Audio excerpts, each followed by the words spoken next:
Hey everybody, welcome back to Drug Talk. As always, I'm your host, Garrett Campbell. Today we're going to be discussing a medication known as Ketoprofen. Its brand name is Orudis. And before I talk about the medication itself, just keep in mind that this channel is for information purposes only and not to be used as a source for recommendations for your personal health care. And quickly, if at any time during this video you find this information to be valuable, please consider leaving a like on the video, as it would really help me with the YouTube algorithm. So first, what will we cover in this presentation? We'll start by talking about how ketoprofen works. We'll then discuss indications or reasons we would prescribe this medication to a patient, followed by contraindications or reasons we would not be able to prescribe ketoprofen. We'll then discuss examples of dosing, and then stick around to the end where we'll talk about side effects with percentages. So how does ketoprofen work? Well, ketoprofen is a non-steroidal anti-inflammatory drug, or an NSAID.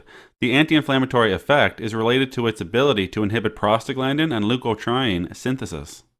In terms of indications or reasons we would prescribe this medication to a patient, we may see it used in mild to moderate pain treatment. This medication can be used for primary dysmenorrhea. It can be used in the treatment of rheumatoid arthritis, as well as osteoarthritis.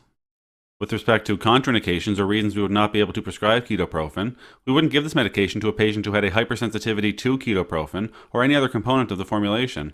As well, if a patient had asthma, urticaria, or an allergic type reaction following aspirin or NSAID administration in the past, they also would not use this medication. And we also wouldn't use ketoprofen surrounding a CABG or coronary artery bypass graft surgery.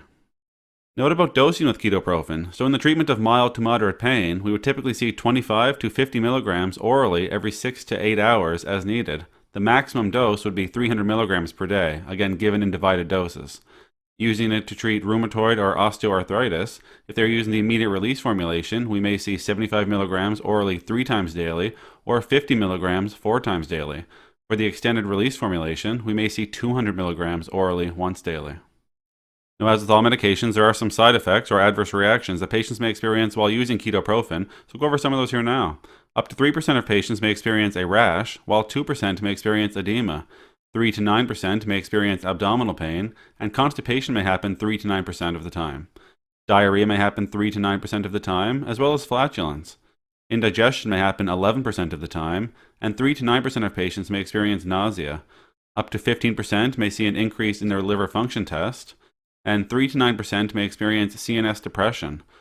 Dizziness may happen 1% of the time, and a headache may happen 3 to 9% of the time. Abnormal vision may happen 1 to 3% of the time. Now, some more rare but serious side effects would be a gastrointestinal hemorrhage, bronchospasm, or renal failure.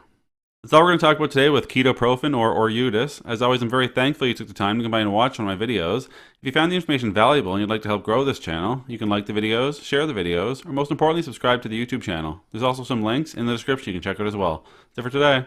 Take care.